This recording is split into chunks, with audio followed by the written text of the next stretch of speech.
Gente, essa primeira parte, a primeira parte, imagina. Renato, por favor, mais um clique, que nosso aparelho aqui acho que está sem. Gente, para entender e acessar o coração das nossas gerações, eu vou dizer para vocês, tudo isso que nós falamos aqui, é preciso ser um pouco mais empático. E essa palavra é carregada de significados para nós. Se nós apanharmos a palavra grega, pathos, ou pathos, a palavra grega pathos significa sentimento intenso, sentimento forte.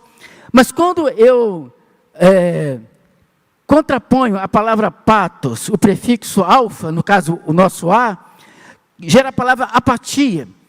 Gente, não é possível acessar o coração das gerações, eu vou dizer para você, de qualquer pessoa, qualquer ser humano, se a nossa atitude é de apatia. Se aquele que se aproxima não significa nada para mim, é zero à esquerda. E isso fica claro naquilo que alguns estudiosos chamam de linguagem analógica. Porque eu posso dizer para a pessoa, não, você é muito bem-vindo. Gente, tem um livrinho que é delicioso, a Bia, professora psicóloga, acho que ela conhece muito bem isso, né?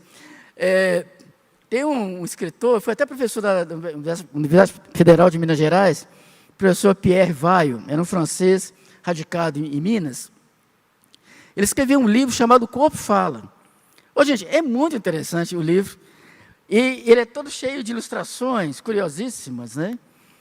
Como que o nosso corpo nos denuncia naquilo que, às vezes, nós camuflamos na linguagem digital. A linguagem digital que eu estou dizendo é a nossa verbalização da nossa fala, né? Então, eu digo, encontro uma pessoa na rua, cumprimento a pessoa e digo, que bom ver você.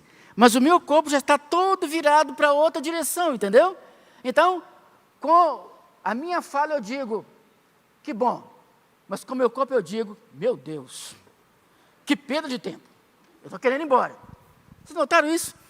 Ou então, a gente vai conversar com uma outra pessoa, toda hora ela olha o relógio. Hoje é terrível. É angustiante demais. Significa que nós estamos enchendo linguiça o tempo todo. Que nós somos indesejáveis. É o que a gente sente, sabe? E como eu falei, esse que sente é generoso, não fala nada. Mas não conversa de novo. Então, é complicado esse negócio de apatia. Mas quando eu sou antipático, é pior ainda. Porque no encontro das gerações, é como eu estava comentando, né, professor Jean? Se eu não sou daquela geração exatamente, eu já olho para o outro com o olhar enviesado. Como eu olhei para aquele moço com aquele tupete extremamente exótico, que eu nunca vi igual na minha vida. Então, nessa hora, na relação de antipatia, o meu sentimento se opõe àquilo que o outro está apresentando para mim naquele momento. A partir daí, a comunicação não é mais possível. Não há encontro de alma, não há alma atlântica nesse momento. É furacão, sei lá, tempestade, mas alma atlântica não há, não. Uma outra coisa é a simpatia. Mas eu vou dizer para vocês, a escuta simpática, às vezes ela é tão terrível quanto a apática. Sabe como é que é a simpática, gente? Atenção, simpáticos de plantão. O simpático é assim, você chega para ele e fala mais ou menos assim, eu estou me divorciando, estou muito triste, estou muito deprimido. Aí o simpático fala assim, mas você viveu 10 anos de casamento. Resolveu o drama da pessoa? Ou então, duas mães de estudantes do Batista, uma chega para a outra e fala assim, o meu filho vai perder o ano, ele só tira nota baixa, está um caso impressionante, e olha que a escola está se esforçando para ajudar o meu filho. Aí a outra pessoa amiga, mas você tem uma filha que só tira 10. Isso é simpatia, gente. Isso assim, tudo bem, esse simpático é aquele que bate no nosso ombro, quando a gente está na beira do abismo, sabe? A gente até cai e não cai, sabe? Aí a pessoa chega assim, irmão, pá, você vai para o buraco. É um negócio impressionante. Por isso que o convite para escutar as gerações, e as pessoas em termos gerais, é fundamental que a gente seja empático. E sobre empatia, eu vou pedir ao pessoal da técnica ali, colocar a próxima imagem, só para vocês sentirem o drama da empatia, né, gente? Empatia significa sentir a partir de dentro, né? Também se origina do grego pathos, sentimento forte e profundo, mas em que a pessoa busca ler a realidade não a partir do seu ponto de referência, mas a partir do lugar do outro. Eu vou dizer para vocês, se a gente não consegue se colocar no lugar do outro e olhar a realidade como o outro está olhando, não há contato possível. Aquela operação ali, aquele encontro humano não se resolve. Então, é preciso dar um passo além, né, gente? E é por isso que aí a gente volta para Jesus. Quem é que não se lembra, gente, daquela cena, né? Os discípulos, num certo lugar com Jesus, eles assentados ali numa grama, e umas crianças aprontando todas, né? Correndo para lá e correndo para cá e tudo, e os discípulos querendo afastar as crianças. E Jesus, então, pronunciando aquela frase que ficou famosa: deixai vir a mim as criancinhas, e não as impeçais, porque das tais é o reino dos céus. Mas, num outro momento, ele vai usar uma outra expressão. Ele vai dizer que se nós não nos tornarmos como crianças, de modo algum, nós entraremos no reino dos céus. E eu não estou falando daquela criança neurótica da análise transacional, não, gente. Eu estou falando de uma outra criança.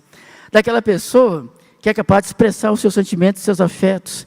Daquela pessoa que consegue enxergar o outro na sua simplicidade, que consegue estender a mão e efetivamente ajudar. Por isso, eu trouxe essa imagem. Ela é uma imagem muito rápida, muito ligeira, e é fruto de uma preocupação com pessoas com problema grave de saúde. Vejam só essa cena, porque ela é muito emblemática.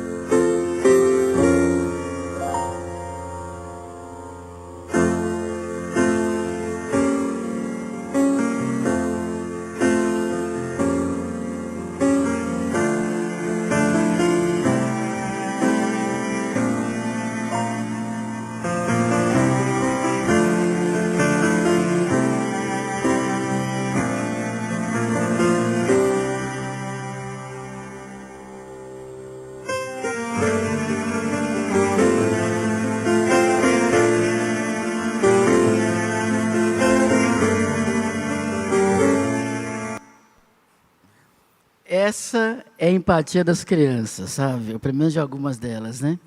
Então, aquela criança, apesar de ser muito criança ainda, foi capaz de perceber a situação muito sofrida do irmãozinho, passando por um processo de quimioterapia, perdendo todo o cabelo, e solidária, ela corta o próprio cabelo e presenteia o irmão. Mas antes disso, essa criança é surpreendida pelo olhar de reprovação dos pais, que vocês devem ter percebido. O olhar de reprovação dos pais nesse contexto é o nosso quadradinho, sabe? É a nossa lógica humana. É a nossa percepção, às vezes, extremamente fechada da realidade. E vou dizer, nós somos escolas confessionais. A gente ouviu essa pergunta aqui em vários momentos. Quais são os nossos diferenciais?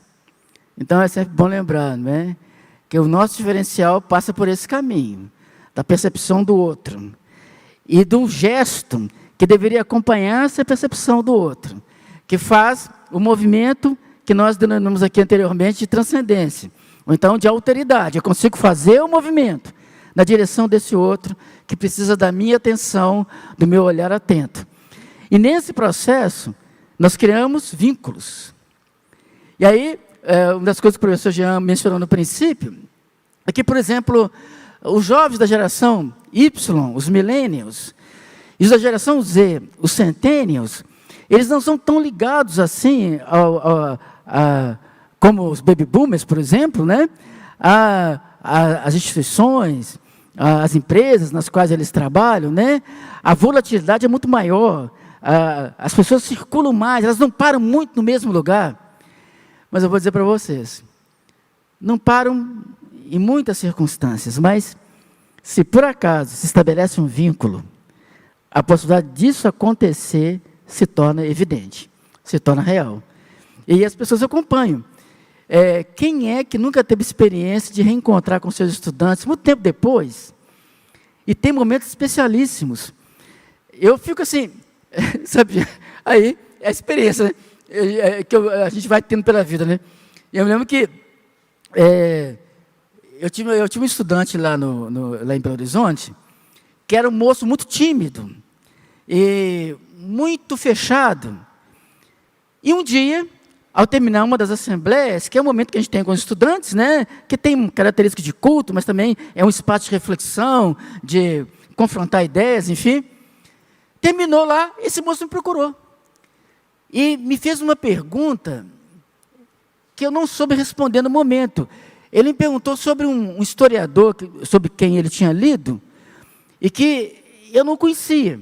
Eu peguei e falei assim, o nome dele era Marcelo. Marcelo, vamos fazer uma coisa. Eu não conheço realmente esse estudioso, mas deixa eu fazer uma pesquisa e depois a gente bate um papo. Aí nós conversamos depois algumas vezes. Em seguida veio o terceiro ano do ensino médio, esse moço se formou e foi embora pela vida.